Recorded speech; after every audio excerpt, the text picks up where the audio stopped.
할렐루야. 이 저녁에 오신 여러분들을 예수님의 이름으로 진심으로 환영하고 축복합니다. 더불어 우리 방송으로 함께 예배드리신 분들도 주님의 이름으로 환영하고 축복합니다. 끊임없이 새 일을 행하시는 하나님을 이 시간 우리 소망 중에 바라볼 수 있는 시간 되기를 바라면서, 또 그 소망 중에 계시는 주님께서 우리에게 하시는 그 말씀을 우리 믿음으로 심을 수 있는 시간 되기를 간절히 소망합니다. 반드시 우리가 심는 씨앗, 그 말씀의 씨앗은 열매를 맺을 줄 믿습니다. 우리 함께 이 시간 어두운 시절이지만 주님께서 우리에게 하실 말씀을 기대하면서, 주여 하나님, 주의 말씀을 소망의 씨앗으로 심게 하여 주시옵소서. 주의 종이 여기 있나이다. 주여 말씀하여 주시옵소서. 그런 우리 심정으로 이 시간 함께 찬양하면서 우리의 마음을 주님께 올려드리겠습니다. 우리 오늘 눈물로 하늘의 씨앗 심는다. 함께 찬양하시겠습니다. 우리 오늘 눈물로 하늘의 씨앗을 심는다. 꿈꿀 수 없어 무너진 가슴에 저들의 푸른 꿈 다시도 날아도록 우리 함께 땀 흘려 소망의 길을 만든다. 내일로 가는 길을 찾지 못했던 저들 노래하며 달려간 그 길, 그날에 우리 보리라. 새벽 이슬 같은 저들 일어나 뜨거운 가슴 사랑의 손으로 이 땅 치유하며 행진할 때 오래 황폐하였던 이 땅 어디서나 순결한 꽃들 피어나고 푸른 위에 나무가 가득한 세상 우리 함께 보리라. 우리 오늘 눈물로, 우리 오늘 눈물로 하나의 씨앗을 심는다.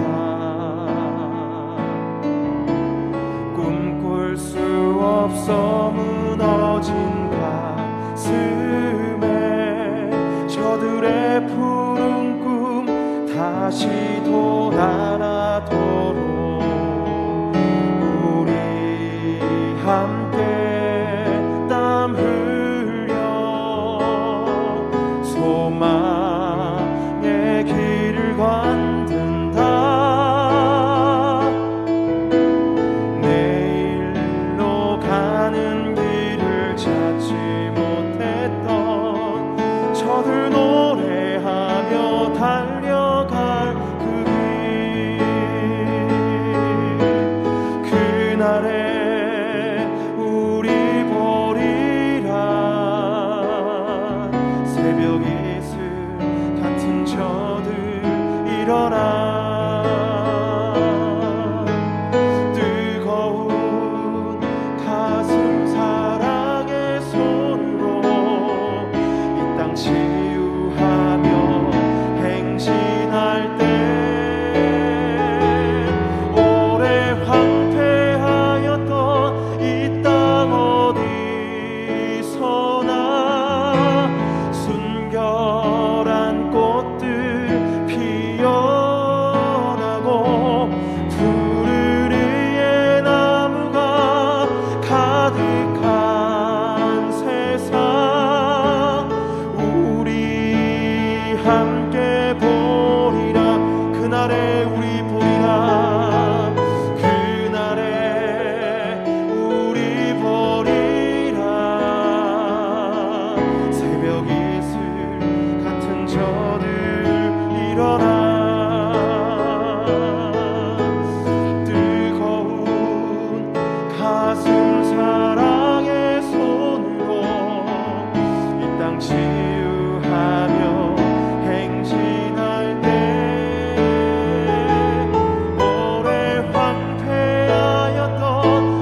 보게 하시는 하나님을 이 시간 바라볼 수 있는 시간 되길 간절히 소망합니다. 오늘 들려지는 말씀을 통하여서 하나님의 때를 분별하게 해주시고, 하나님 주님께서 주시는 꿈을 가지고 오늘 하루를 살아갈 수 있고, 이 어두운 때를 살아갈 수 있는 우리 모두가 될 수 있도록 주님께서 은혜를 허락하여 주시옵소서.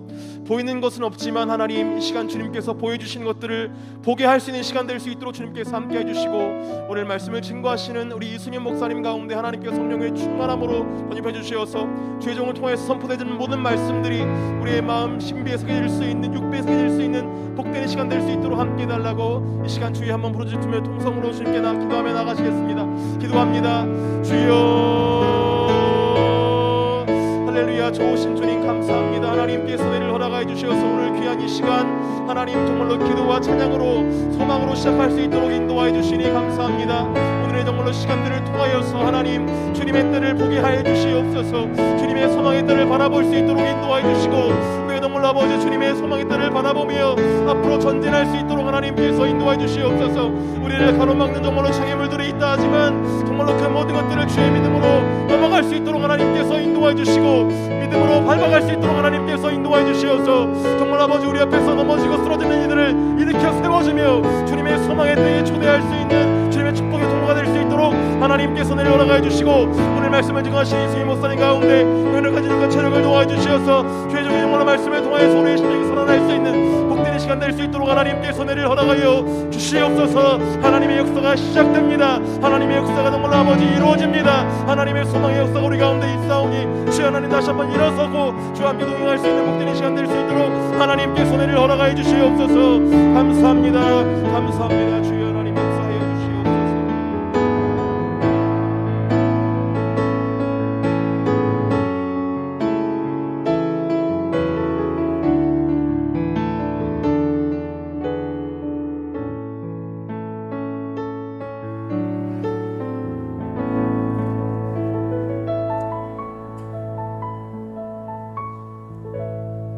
할렐루야. 나의 힘이 되신 여호와여, 내가 주를 사랑하나이다.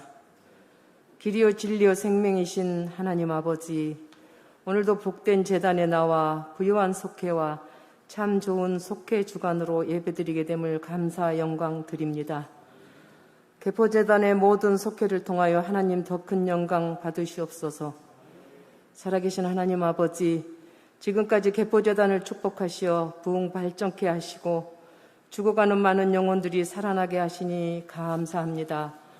앞으로도 더욱 구제와 선교로 하나님 나라 확장하는 데 앞장설 수 있도록 성령님 인도하여 주옵시며 큰 영광 받으시옵소서. 하나님 아버지, 긴 코로나로 인하여 너무도 긴 시간들이 우리를 힘들고 많은 어려움에 처하고 있으나 좀 더 우리 모두 믿음의 주여 온전케 하신 예수를 바라보며 우리 모두 힘을 내어 빛과 소금의 역할을 다 할 수 있는 믿음과 큰 용기와 힘을 주사 힘써 더욱 예배의 자리를 지키게 하옵시며 기도의 자리에 모두 나와 지키는 복된 자들로 가득하게 하옵시며 선진들의 믿음을 따라 살아갈 수 있도록 성령님 우리를 성령 충만케 하옵시며 인도하여 주시옵소서. 행여 성령의 한탄에 하시는 말씀의 소리를 듣지 못하는 어리석은 자들 되지 않게 하시며 행여 코로나라는 이유로 우리의 믿음이 느슨해지고 믿음 생활이 소홀해지진 않았는지 점검하게 하시며 행여 예배의 자리를 게으름으로 떠나 있지는 않았는지 행여 직분의 자리에서 최선을 다하지는 않았는지 이 시간 진정으로 기도하게 하시며 자백하며 회개하며 용서함 받을 수 있는 복된 결단의 시간이 될 수 있도록 성령님 지혜를 허락하여 주시옵소서. 살아계신 하나님 아버지, 항상 깨어 하나님 말씀이 우리의 삶이 되게 하시고 어려운 가운데 서로 용납하고 섬기며 허다한 제도 사랑으로 덮게 하시며 성숙한 성도의 삶으로 하나님 기뻐하시는 복된 자들로 승리할 수 있도록 성령님 인도하여 주시옵소서. 이 시간 특별히 기도하옵기는 이 나라 이 백성들을 긍휼히 여겨주사 지켜주옵시고 하루속히 남과 북이 복음으로 화합으로 하나 되어 오직 하나님 영광 받으시며 우리에겐 간격의 기쁨을 누리게 하옵소서. 공의와 사랑을 기뻐하시는 하나님 아버지, 특별히 지금까지 개포재단을 축복하시사 이상혁 담임 목사님을 세워주심을 감사합니다. 늘 평생 영육 강건케 하시고 능력의 능력을 더하사 사역하시는 동안 행여 사탄막이 틈타지 않게 하여 주시고 오직 하나님 영광 받으시는 복된 주의 사자 목사님으로 축복하시며 함께 하시는 교육자님들 또한 같은 은혜로 축복해 주시고 영광 받으시옵소서. 하나님 아버지, 이 밤도 하나님 말씀 대언해 주실 이승윤 목사님을 성령의 충만함으로 기름 부어 주시고 모든 사역을 통하여 오직 하나님 기뻐하시는 복된 자로 영광 받으시옵소서. 이 저녁 주신 말씀을 통하여 듣는 우리 모두에겐 맡은 자들에게 구할 것은 충성임을 깨달아 귀한 결단할 수 있도록 우리의 마음이 옥토밭이 되게 하옵소서. 하루속히 코로나를 종식시켜 주실 줄 믿사오며 모든 말씀 다시 오실 예수님 이름으로 간절히 기도하옵나이다.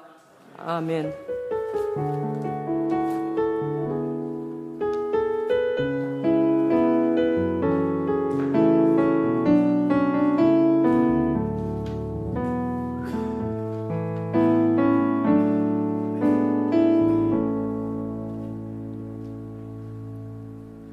하나님 말씀은 예레미야 24장 1절에서 7절입니다.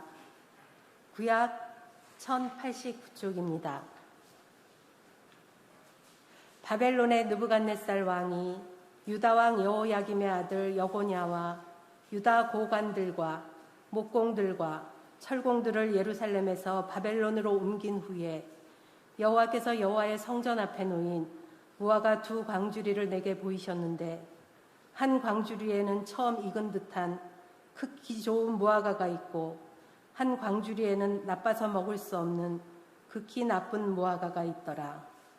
여호와께서 내게 이르시되 예레미야야 네가 무엇을 보느냐 하시매 내가 대답하되 무화과이온데 그 좋은 무화과는 극히 좋고 그 나쁜 것은 아주 나빠서 먹을 수 없게 나쁘니이다 하니 여호와의 말씀이 또 내게 임하니라. 이르시되 이스라엘 하나님 여호와께서 이와 같이 말씀하시니라. 내가 이곳에서 옮겨 갈대아인의 땅에 이르게 한 유다 포로를 이 좋은 무화과 같이 잘 돌볼 것이라. 내가 그들을 돌아보아 좋게 하여 다시 이 땅으로 인도하여 세우고 헐지 아니하며 심고 뽑지 아니하겠고 내가 여호와인 줄 아는 마음을 그들에게 주어서 그들이 전심으로 내게 돌아오게 하리니 그들은 내 백성이 되겠고 나는 그들의 하나님이 되리라. 아멘.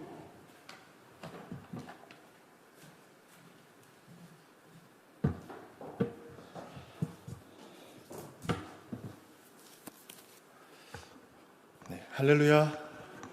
네, 이 밤에 오신 여러분 사랑하고 축복합니다.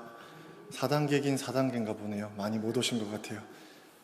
거기 계시지요, 다들? 네. 네.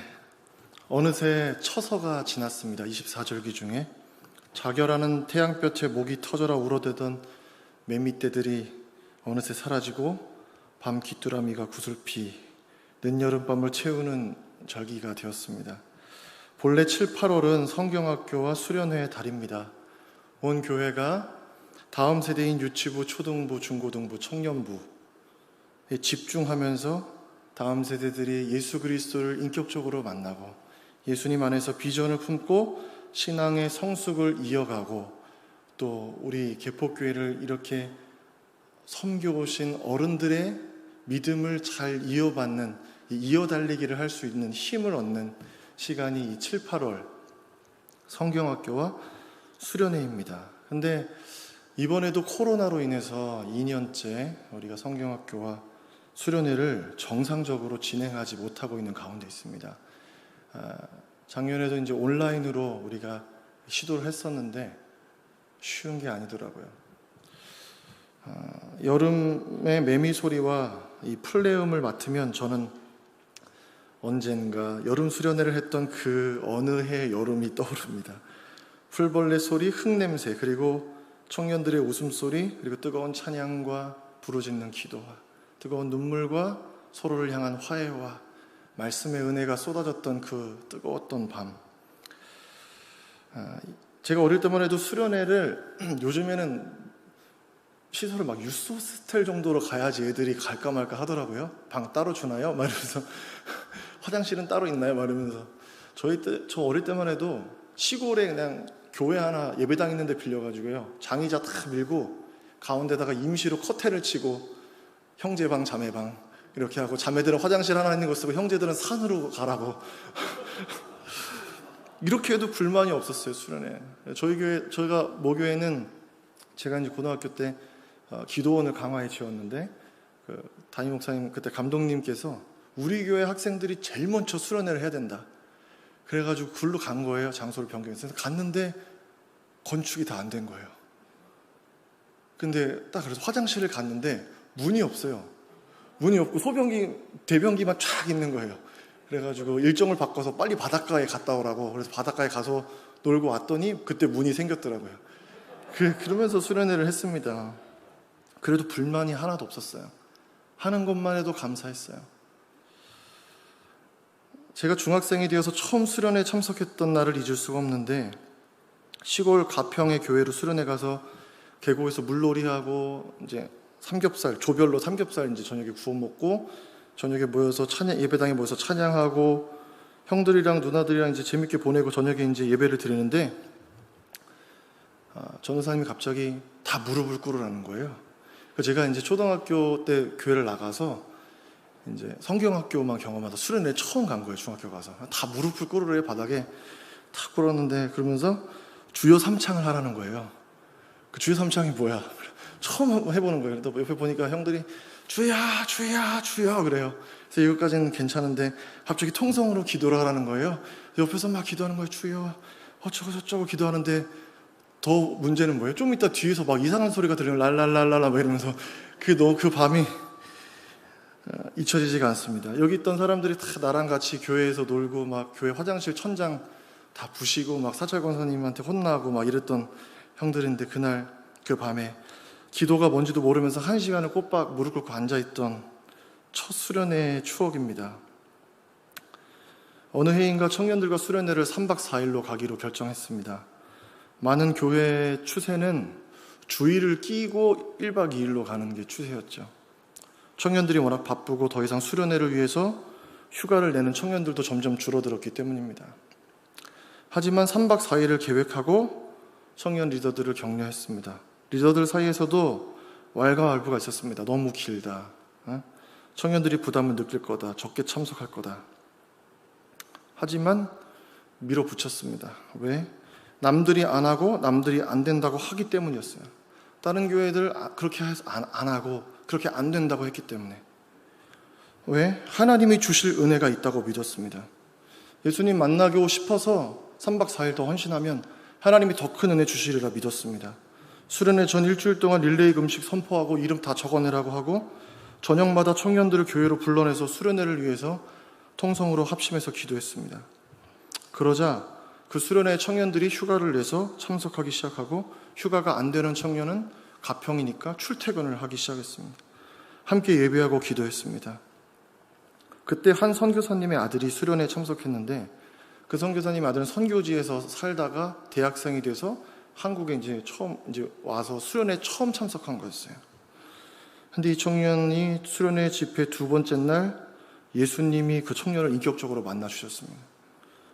깊이 이 아이를 터치하신 거예요. 그래서 그 이야기를 이 청년에게 들은 건 아니고 수련회 마치고 선교사님께 연락을 받았습니다. 감사하다고. 회복을 갈망하면 하나님께서 일하시는 것을 매번 경험합니다. 부흥을 갈망할 때 하나님이 일하시는 것을 경험하는 거예요. 사랑하는 여러분, 코로나 팬데믹으로 성경학교와 수련회가 2년째 멈추어 서고 있는데 이거 다시 회복해야 할 줄로 믿습니다. 다시 열릴 수 있도록 간절히 기도해 주시기를 바랍니다. 문제는 뭐냐면 문제를 알지만 구하지 않는 거예요.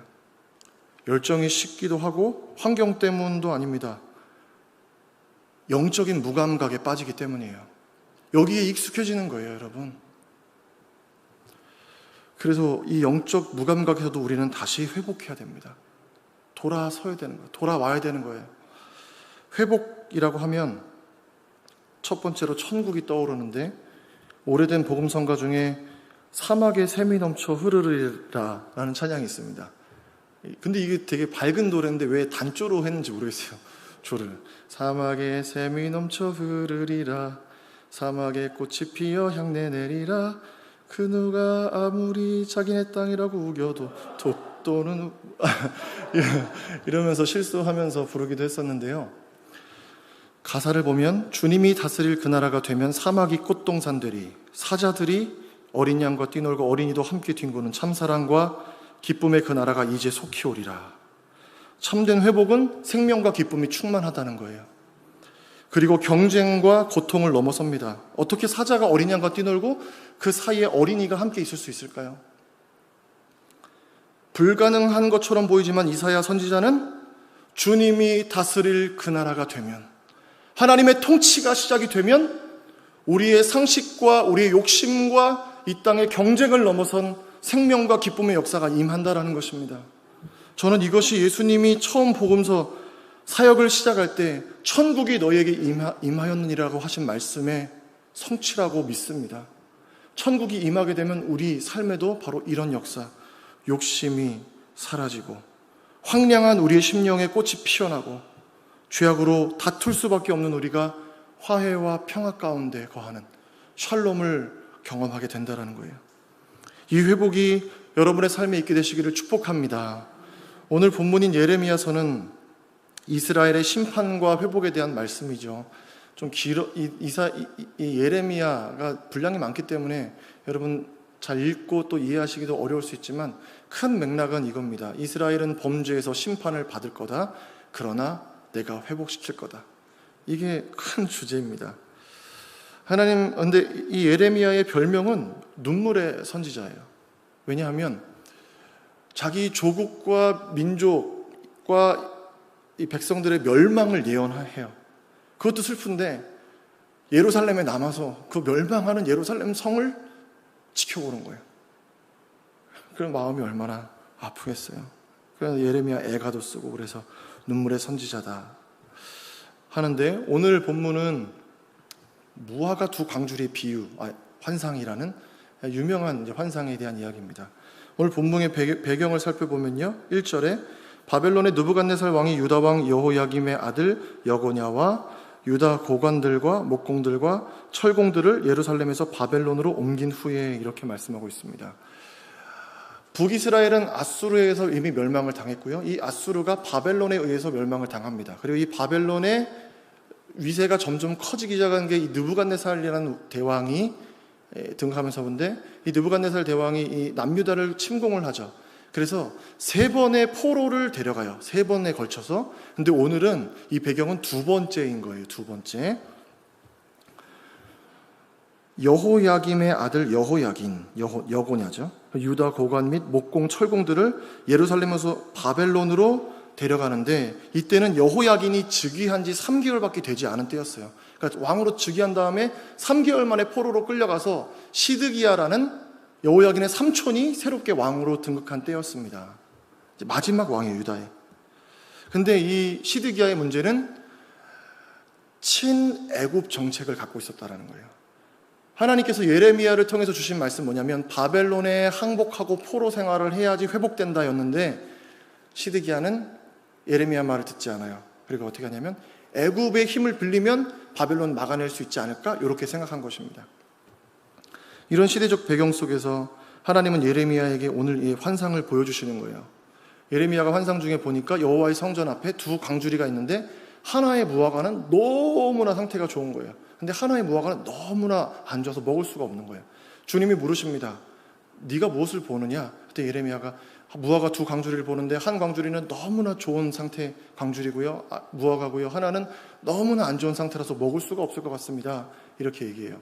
그랬더니 하나님께서 5절에 이렇게 말씀하세요. 이스라엘의 하나님 여호와께서 이와 같이 말씀하시니라. 내가 이곳에 옮겨 갈대아인의 땅에 이르게 한 유다 포로를 이 좋은 무화과같이 잘 돌볼 것이라. 무화과 2 광주리가 있는데 이 2 광주리는 당연히 이스라엘 백성들을 상징하는 것입니다. 근데 좋은 무화과 광주리와 나쁜 무화과 광주리에서 어떤 백성이 좋은 거고 어떤 백성이 나쁜 백성이냐? 이 환상을 딱 봤을 때 사람들이 포로로 끌려가는 게 좋아요? 여러분, 남는 게 좋아요? 포로로 끌려가는 것보다 남는 게 좋잖아요. 그죠? 고향, 친척에.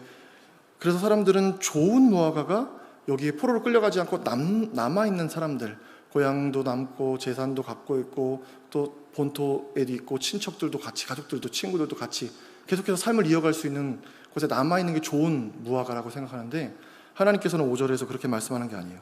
고향과 터전과 재물과 부모와 형제, 모든 것을 잃어버리고 바벨론으로 끌려간 포로들이 좋은 무화과라는 거예요. 좋은 무화과와 나쁜 무화과의 상황이 우리가 생각하는 거랑 반대로 되어 있다는 것입니다.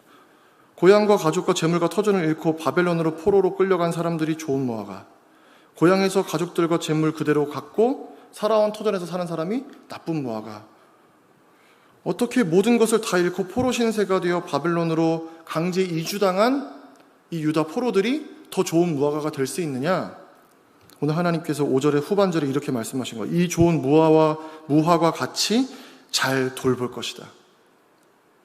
재산도 놓고 친족들과도 헤어지고 가족들과도 헤어지고 재산도 다 내려놓고 빼앗기고 바벨론으로 먼 땅으로 포로로 끌려갈 거예요. 그럼 거기로 끌려가서는 앞으로 어떻게 살게 될지, 과연 살 수는 있을지 모르는 상황이지만 거기에 끌려가는 삶이 좋은 무화과가 될 것이다. 왜?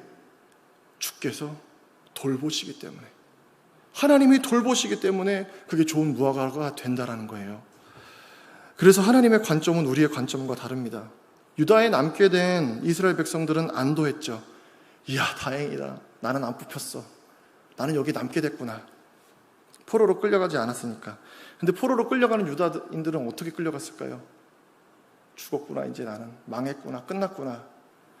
그러나 하나님의 관점이 달랐어요. 무엇이 다르냐? 인간들은 우리의 환경과 조건으로 상황을 판단하지만 하나님은 그렇지 않다라는 거예요. 제가 지난 주간에 휴가를 다녀왔는데 강원도에 가서 유명한 닭강정을 사 먹었습니다. 줄 서서 샀어요. 맛있더라고요. 그래서 그 다음날 또 사 먹었습니다. 맛있더라고요. 그리고 그 다음날 저희 아내가 간식을 사러 갔는데, 닭꼬치를 사온다고 갔는데 또 닭강정을 사왔습니다. 그래서 제가 그 닭강정을 먹으면서 야, 닭강정에 물렸어 막 이렇게 말했거든요. 그랬더니 저희 딸이 옆에서 닭꼬치인지 닭강정을 먹다가 놀란 눈으로 아빠, 닭강정이 어떻게 물어? 아빠, 닭강정한테 물렸어? 이러더라고요. 아이들 같이 언어의 그 차이를 모르는 거죠. 우리도 상황과 환경과 조건이 이야기해 주는 대로 그것이 영적으로 어떤 의미인지를 모르고 받아들일 때가 있다는 거예요. 더 많죠. 그러나 하나님께서 상황과 환경이 문제가 아니라 뭐가 문제라고 말씀하시면 믿음이 문제라고 말씀하시는 거예요. 항상 하나님의 판단의 기준은 상황이 좋고 나쁘고 세상적으로 그게 기준이 아니라 그 상황에서 믿음이 있냐 없냐, 이게 더 중요하다는 것을 하나님 말씀하시는 거예요. 이 땅의 모든 것을 잃게 돼도 괜찮아. 예루살렘에다가 너의 재산, 가족들, 네가 그동안 쌓았던 모든 업적들 다 내려놓고 끌려가도 괜찮아. 포로스가 돼도 괜찮아. 왜? 내가 돌봐줄게. 지금 내가 너와 함께 할게. 그러니까 괜찮다. 이렇게 말씀하시는 거예요. 복음성가 중에 지명이라는 찬양이 있습니다. 지명. 이사야 43장 1절에서 3절 가사를 한 찬양인데, 야곱아, 너를 창조하신 여호와께서 지금 말씀하시느니라. 이스라엘아, 너를 지으신 이가 말씀하시느니라. 너는 두려워하지 말라. 내가 너를 구속하였고 내가 너를 지명하여 불렀나니 너는 내 것이라. 내가 물 가운데로 지날 때에 내가 너와 함께 할 것이라. 강을 건널 때에 물이 너를 침몰하지 못할 것이며 내가 불 가운데로 지날 때에 타지도 아니할 것이요 불꽃이 너를 사르지도 못하리니 대저 나는 여호와 내 하나님이요 이스라엘의 거룩한 이요 내 구원자임이라. 아멘.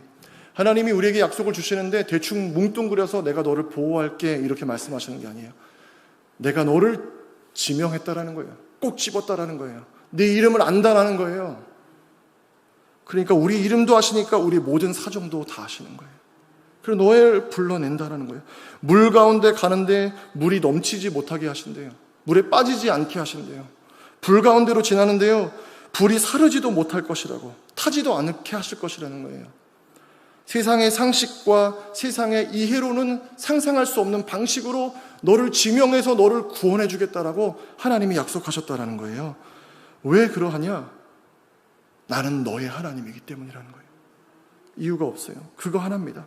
사랑하는 여러분, 우리 삶의 환경과 조건이 어렵더라도 낙심하지 않은 여러분 되시기를 바랍니다. 왜? 하나님이 우리를 주목하여 보시고 지명하여 부르셨기 때문입니다. 우리가 두려워하는 물과 불도 우리를 삼키지 못한다는 거예요. 칼 바르트라는 유명한 신학자가 있는데 교회 교의학이라는 12권짜리 대작을 탈고했습니다. 그때 독일의 한 기자가 이렇게 물었어요. 12권의 교의학을 한마디로 요약하면 무엇이라고 할 수 있겠습니까? 12권짜리 책을 썼는데 한 권으로 요약해달라고 기자가 이렇게 얘기해요. 그랬더니 칼 바르트가 이렇게 얘기해요. 주저하지 않고 이렇게 대답했다고 합니다. 하나님은 당신을 사랑하십니다. 하나님은 당신을 사랑하십니다. 온 신학을 한 문장으로 압축하면 그것은 무엇이냐? 하나님은 여러분을 사랑하십니다. 이거라는 거예요. 복음의 요약도 무엇입니까? 하나님은 여러분을 사랑합니다. 이거예요. 무슨 말이 더 필요합니까? 사랑하니까 능력 주시고, 사랑하니까 구원하시고, 사랑하니까 동행하시고, 사랑하니까 돌보아 주시는 겁니다. 사랑하기 때문에. 사랑하니까 우리를 가장 좋은 길로 인도하신다는 거예요. 그래서 바벨론 포로로 끌려간 백성들은 예레미야의 예언의 말씀을 듣고 또 하나님의 은혜를 경험하게 되죠. 그래서 바벨론 포로로 끌려간 그 땅에서 회개하고 하나님께 뉘우치고 돌이키는 역사가 일어나게 되는 거예요. 시편 137편 1절은 우리가 바벨론의 여러 강변에 거기에 앉아서 시온을 기억하며 울었도다. 유프라테스, 티그리스 강 그 사이에 이제 포로들이 살았는데 그 강에 서 있을 때 바벨론 사람들이 불러내서 야, 너네 거기 예루살렘에서 불렀던 노래 좀 불러봐라. 유다인들이 포로잖아요. 거기서 그 노래를 부르는 거예요. 그러면서 울었대요.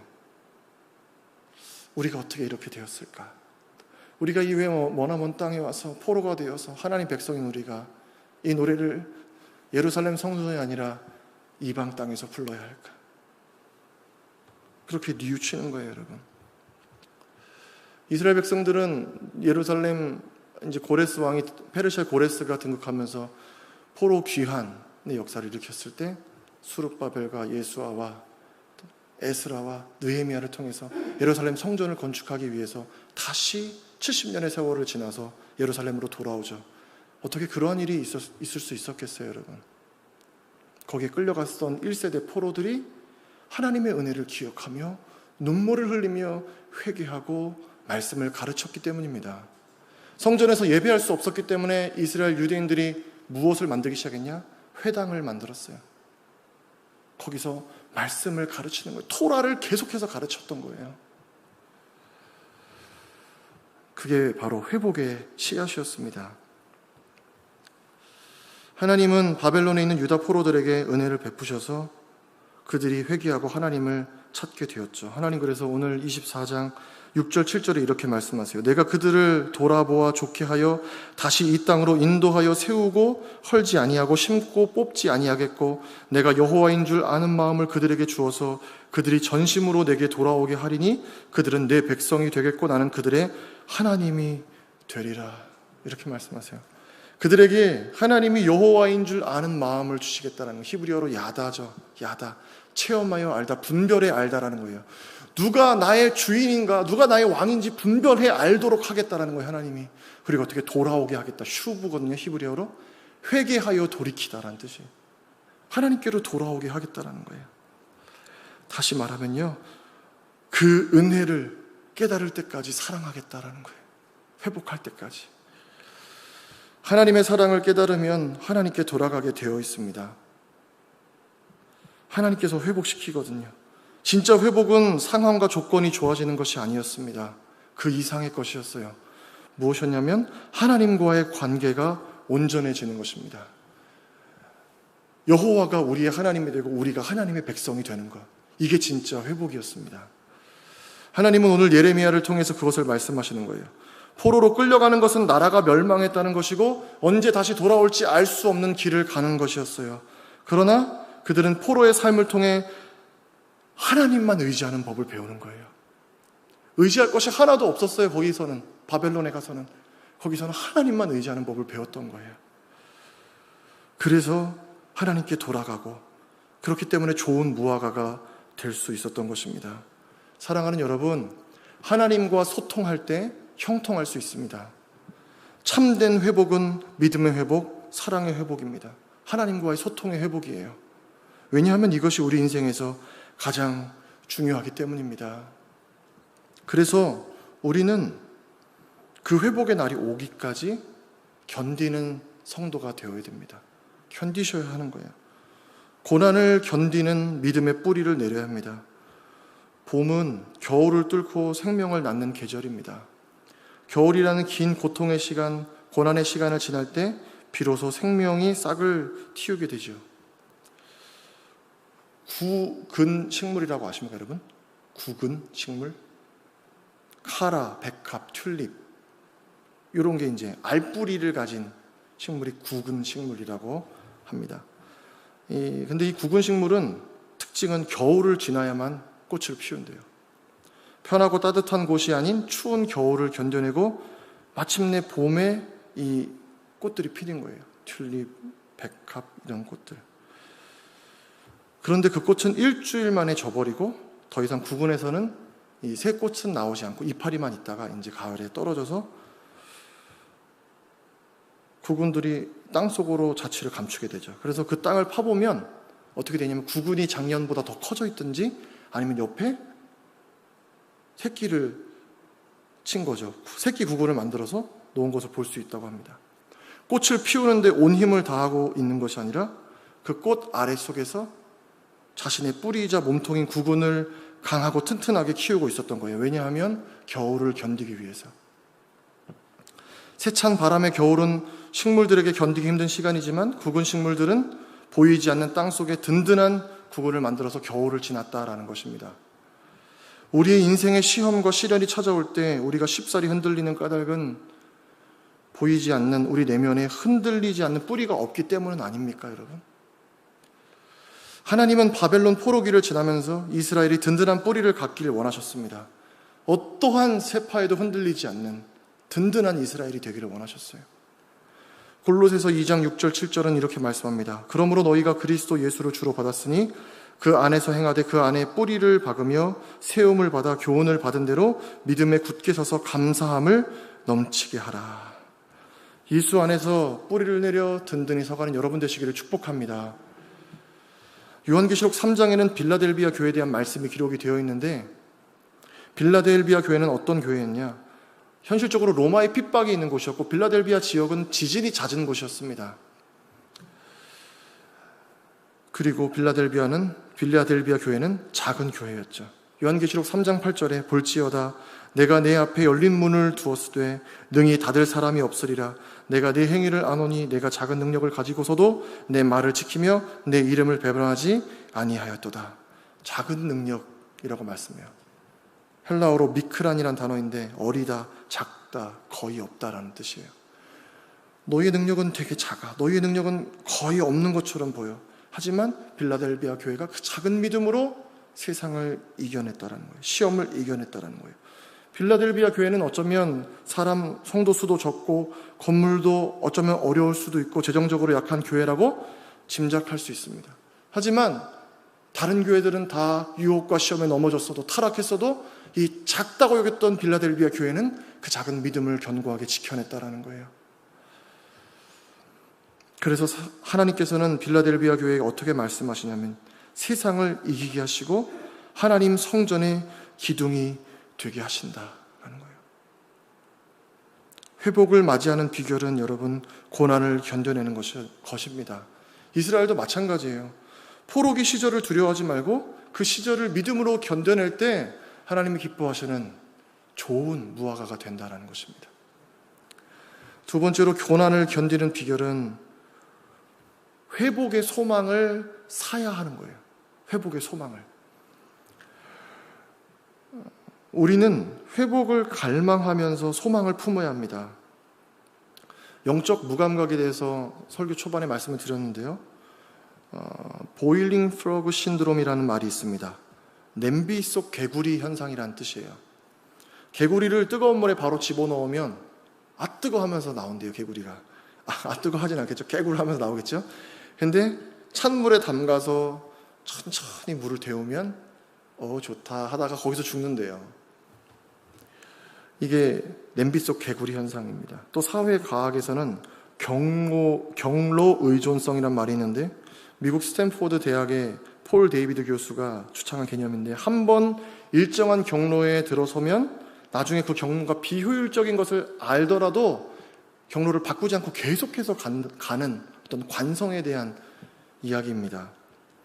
여러분 생각해 보십시오. 처음에 우리가 작년에 코로나 때문에 온라인 예배를 드리기 시작했을 때 성도님들에게 어떤 이야기를 들었냐면 예배 시간 전에 정장을 하고요. 주일이랑 똑같이 정장을 하고 예배 전에 TV를 켜고 성경 찬송을 가지고 와서 정자세로 앉아서 예배를 드리셨대요. 1주, 2주 성전에 나오지 못할 땐 온라인 TV로 성전 모습만 봐도 눈물이 났대요. 그러다 한 달이 되니까 정장이 아니라 잠옷을 입고 앉아 있었고 2달이 되니까 잠옷을 입고 누워 있었고 3달이 되니까 꼭 성전에 가야 되나? 여러분 이런 생각을 갖고 계시진 않습니까? 한 번이 2번 되고 2번이 3번 됩니다. 실수가 반복되면 습관이 되고 습관이 반복되면 마음에 견고한 진이 생기게 됩니다. 이럴 때 하나님과의 소통에 문제가 생기는 거예요. 마귀의 헬라어 이름은 디아볼로스인데 그 뜻은 쪼개다라는 뜻이에요. 우리의 마음을 하나님께 하나여야 되는 이 마음을 분리시키는 게 마귀가 하는 일이에요. 사랑하는 여러분, 지금 여러분의 영적 상태를 점검할 수 있기를 바랍니다. 이대로 괜찮은가? 라는 대답에 괜찮지 않다라는 느끼신다면 회복을 사모하셔야 돼요. 그 회복은 어디서부터 시작되냐? 기도에서부터 시작됩니다. 기도할 때 회복의 역사가 일어나기 때문이에요. 왜냐하면 기도는 내 힘으로 할 수 없을 때 하나님의 손을 붙드는 것이기 때문입니다. 하나님 우리 심령에 부흥을 주시고 하나님 우리 심령에 은혜의 담비를 주시고 하나님 우리를 회복시켜 주시옵소서. 이 기도가 드려져야 되는 거예요. 코로나 팬데믹으로 아무것도 보이지 않죠. 마치 거대한 산이 가로막는 것처럼 그런 어려움을 겪고 있습니다. 하지만 주님은 마가복음 11장에서 뭐라고 말씀하셨느냐? 이 산더러 들리어 바다에 던져지려 하며 그 말하는 것이 이루어질 줄 믿고 마음에 의심하지 아니하면 그대로 되리라. 내가 너희에게 말하노니 무엇이든지 기도하고 구하는 것은 받은 줄로 믿으라. 그리하면 너희에게 그대로 되리라. 기도는 산을 옮긴다는 거예요. 기도하면 산을 옮길 수 있습니다, 여러분. 소망을 품으시는 여러분 되시기를 바랍니다. 또한 우리는 하나님의 약속을 붙들므로 회복을 사야 합니다. 회복을 어떻게 우리 안에 품느냐? 하나님의 약속을 붙드는 거예요. 예레미야 32장에 보면 하나님께서 예레미야에게 아나돗에 있는 밭을 사라 그러세요. 근데 그때 당시는 어떤 때였냐면 바벨론이 예루살렘을 완전히 포위해서 이제는 나라가 멸망하기 직전인 거예요. 그러니까 그때 부동산을 사면 됩니까? 안 됩니까, 여러분? 나라가 멸망하는데요? 안 되는 거예요. 그죠? 안 되는 거예요. 근데 은 70세겔을 지불하고 하나님이 땅을 사래요. 아나돗에 있는 땅을. 그 땅을 사서 그 땅 문서를 들고 이스라엘 백성들에게 이렇게 말하라는 거예요. 하나님께서 사람이 이 땅에서 집과 밭과 포도원을 다시 사게 되리라. 예루살렘은 지금 다 멸망할 거예요. 근데 아나돗에 밭을 사가지고 사람들에게 말하라는 거예요. 하나님이 이 땅에서 다시 매매할 수 있도록, 하나님이 이 땅에 다시 집을 짓게 하도록, 하나님이 이 땅에 다시 농사를 짓게 하도록 하실 것이다. 사람들은 아무도 믿지 못하죠. 그러나 하나님의 말씀 붙든 예레미야 한 사람은 그것을 깨달았어요. 하나님이 반드시 회복시킬 거라는 것을. 회복의 소망을 사는 것은 하나님의 약속을 굳게 붙드는 거예요. 포로로 끌려가서 살 방법이 보이지 않아도 어떻게 거기서 살 수 있느냐? 하나님이 우리를 돌보신다고 했기 때문에 그 약속 믿고 사는 겁니다. 사랑하는 여러분, 여러분 어떤 말씀이 여러분의 소망이십니까? 코로나19를 지나면서 어떤 말씀을 붙들고 계십니까? 아이고, 그냥 하루하루 버팁니다, 목사님. 이러지 않게 되시기를 바랍니다.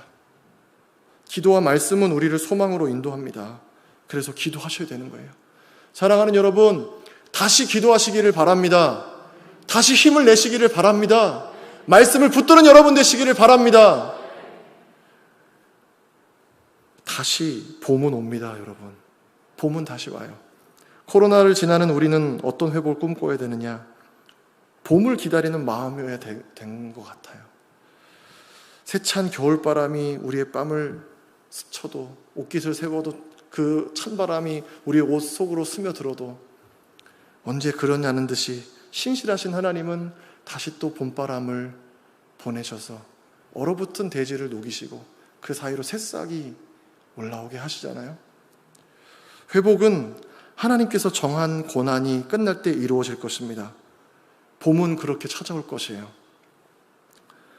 무화과는 1년에 2번 열매를 맺는데 봄에 첫 과실을 맺습니다. 약 4월에. 오늘 두 무화과가 있었습니다. 극히 좋은 무화과와 극히 나쁜 무화과였어요. 마태복음 21장에 예수님은 베다니에서 예루살렘에 들어가실 때 잎이 무성한 무화과를 보세요. 그때는 봄이었거든요. 그래서 그 잎 뒤에 열매가 있나 보시려고 무화과 나무 다가가서 찾으셨는데 열매를 찾지 못하십니다. 그때 무화과 나무를 저주하세요.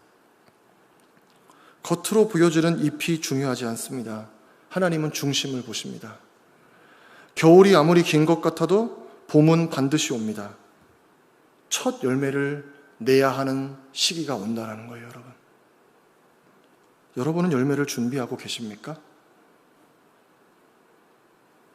이상화 시인은 일제강점기 시절에 빼앗긴 들에도 봄은 오는가라고 탄식했습니다. 시는 이렇게 시작합니다. 지금은 남의 땅 빼앗긴 들에도 봄은 오는가. 그리고 시는 이렇게 맞춰져요. 그러나 지금은 들을 빼앗겨 봄조차 빼앗기겠네. 오늘 코로나 팬데믹을 지나는 한국 교회가 바로 이와 같지 않은지 생각해 봅니다.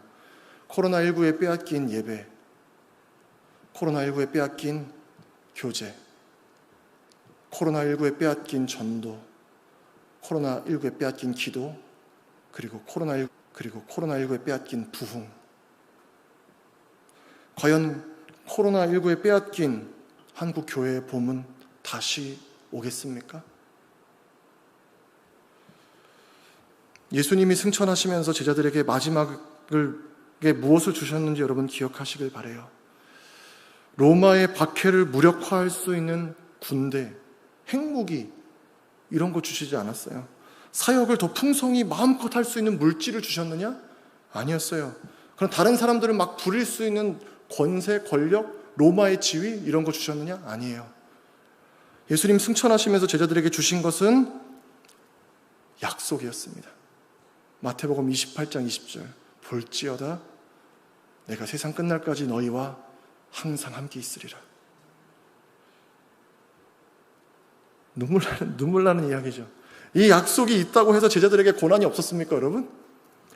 이 약속이 있다고 해서 제자들이 복음을 전하기가 수월했습니까? 제자들의 삶은 더 나아졌습니까? 안타깝지만 아니에요. 핍박과 박해는 여전했습니다. 교회의 문제는 계속해서 생겨났습니다. 교회를 세우기 위해 부단히 애를 써야 했고요. 마지막에 사도들은 모두 다 순교하게 되었습니다. 그러나 그들은 모두 그 시간들을 견뎌냈어요. 어떻게 해요? 이 약속을 믿었기 때문에, 그 약속을 붙들었기 때문에. 사랑하는 여러분, 우리도 이거 믿고 견디는 것입니다. 이거 믿고 버티는 거예요. 소망을 사서 겨울이 지나기까지, 장차 봄이 오기까지 풍성한 열매들을 안고 주님을 맞을 때까지, 그때까지 견디는 겁니다. 하나님의 약속을 붙들며 기도하면서. 절망과 낙심의 영혼의 어두운 밤이 찾아올 수 있습니다. 고난이 있을 수 있습니다. 그러나 예수님은 그때에도 우리를 떠나지 않고 우리와 함께 하실 것입니다. 도널드 맥컬로우는 광야를 지나는 법이란 책에서 이렇게 이야기했습니다. 하나님은 좌절을 통해 우리를 연단하신다. 하나님은 자신의 보물을 어둠 속에 숨겨두신다. 아무리 찬란한 별이라도 밤이 되기 전에는 보이지 않는다. 밤이 되어야 찬란한 별은 비로소 볼 수 있고요. 겨울이 되어야 봄의 소중함을 깨닫게 되는 것이고요. 코로나19를 만나봐야 우리 예배와 우리 일상이 얼마나 소중했는지 우리는 깨닫게 되었습니다. 그래서 사랑하는 여러분, 하나님께서 다시 주실 봄, 그 회복의 날을 소망하면서 오늘도 주님이 주신 힘으로 힘껏 견뎌내며 주님께 드릴 그 풍성한 열매들을 성실하게 만들어가는 여러분 되시기를 축복합니다. 아멘. 우리 이 시간에 함께 드리고 싶은 찬송이 있는데요. 땅끝에서라는 찬양인데 여러분 복음성가라서 잘 모르실 수도 있습니다. 하지만 우리 가사를 생각하면서 기도하는 마음으로 찬송하고 제가 기도하고 예배를 마치겠습니다.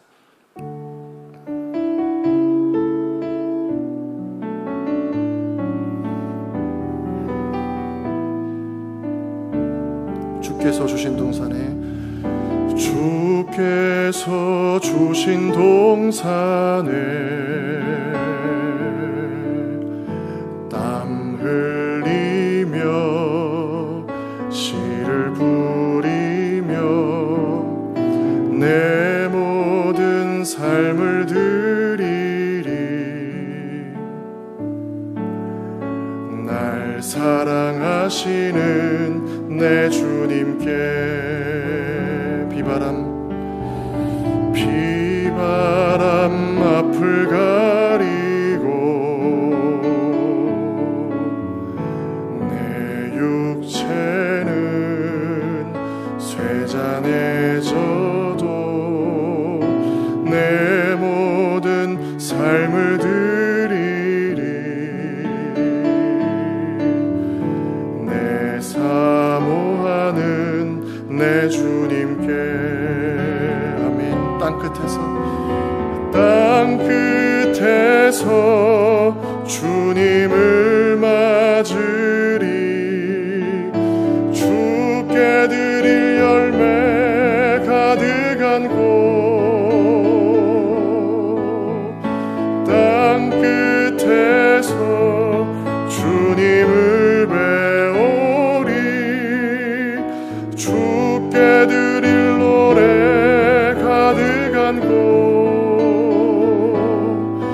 땅의 모든 끝 찬양하라.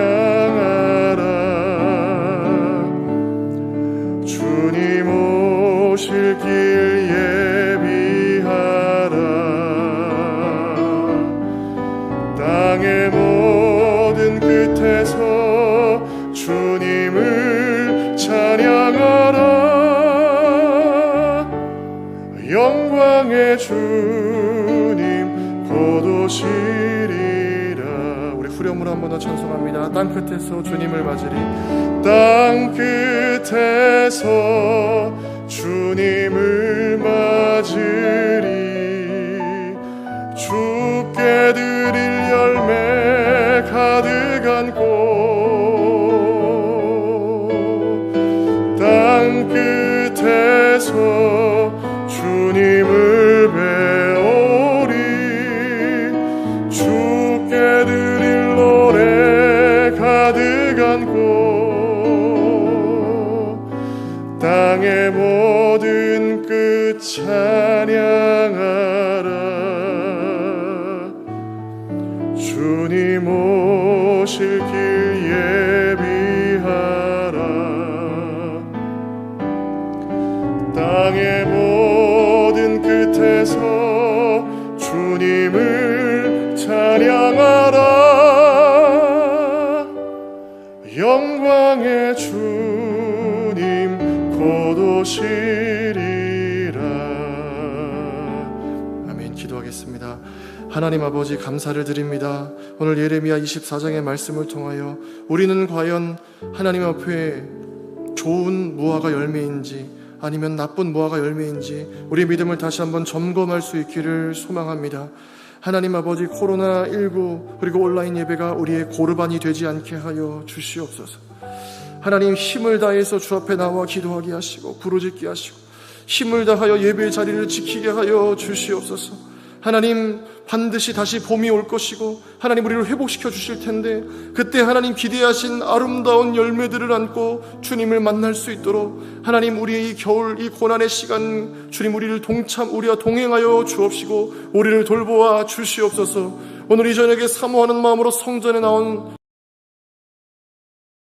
온라인을 예배하는 모든 성도님들 주께서 기억하여 주셔서 저들의 심령을 다시 새롭게 하여 주옵시고 소망을 사게 하여 주옵시고 하나님 주실 그 봄을 기대하면서 아름다운 열매, 풍성한 열매를 거두어갈 수 있도록 힘과 은혜와 능력을 더하여 주시옵소서.